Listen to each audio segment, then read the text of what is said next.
Hello దోస్తులు, ఎట్లున్నారు? మంచిగా ఉన్నారా? మీకు ఎప్పుడైనా కానీ కూరగాయలు లేనప్పుడు, టైం లేనప్పుడు అన్నంతో తొందరగా రెసిపీ చేసుకొని దబదబ ఏదైనా తినేసేద్దామని అనుకుంటే ఇట్లా సింపుల్గా కొత్తిమీర రైస్ చేసుకోండి. చాలా బాగుంటుంది. అది ఎట్లా చేయాలో చూపిస్తారండి. ముందుగా అన్నం వండుకుంటాం కదా, అన్నం వండుకున్నాక మొత్తం చల్లార పెట్టేసుకోండి. అన్నాన్ని ఒక గిన్నెలో వేసుకొని తర్వాత స్టవ్ మీద ఒక కడాయి పెట్టుకోండి. పెట్టుకున్న తర్వాత అన్నంకి తగ్గట్టు మీకు ఎంత ఆయిల్ కావాలో అంత, నేను 2 టేబుల్ స్పూన్లు పోస్తున్నా. పోసిన తర్వాత ఒక బిర్యానీ ఆకు వేసేయండి. దాంట్లో ఒక బిర్యానీ ఆకు వేసినాక కొంచెం జీలకర్ర వేయండి ఒక స్పూన్ తోటి. వేసిన తర్వాత కొంచెం 2 కలిపి వేపండి.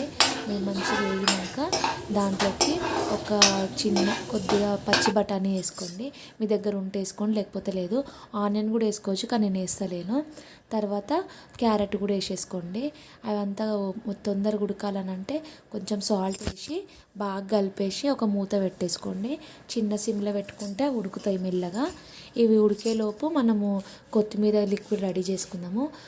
అది మిక్సీ జార్లోకి మీకు కావాల్సినంత కొత్తిమీర, తర్వాత కొద్దిగా పుదీనా కూడా వేయండి, టేస్ట్ బాగుంటుంది. తర్వాత మీకు కారంకి తగ్గట్టు ఒక 2-3 పచ్చిమిరపకాయలు వేసి ఇట్లా మెత్తగా గ్రైండ్ చేసేసుకోండి. మొత్తం గ్రైండ్ చేసుకున్న తర్వాత ఈలోపు అది ఉడికిపోయి ఉంటుంది. మూత తీసి చూద్దాము. ఇలా ఉడికిపోయినాయి కదా. ఉడికిపోయిన తర్వాత ఇందాక పట్టి పెట్టుకున్న పేస్ట్ మొత్తం దాంట్లో వేసి మొత్తం కలిసేటట్టు బాగా కలపండి.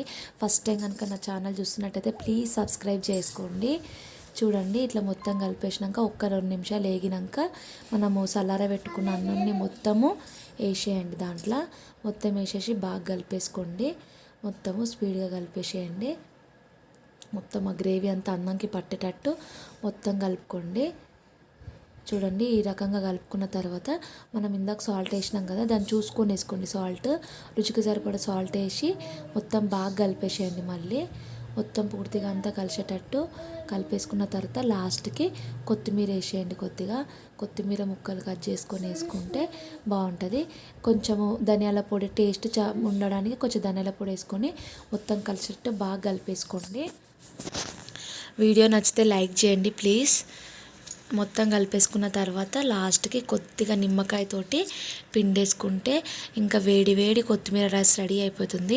టైం లేనప్పుడు ఇట్లా సింపుల్గా చేసుకుంటే తొందరగా అయిపోతుంది. ఒక 10 నిమిషాలల్లా మూత పెట్టుకొని సిమ్ మీద ఒక 2 నిమిషాలు ఉడికితే సరిపోతుంది.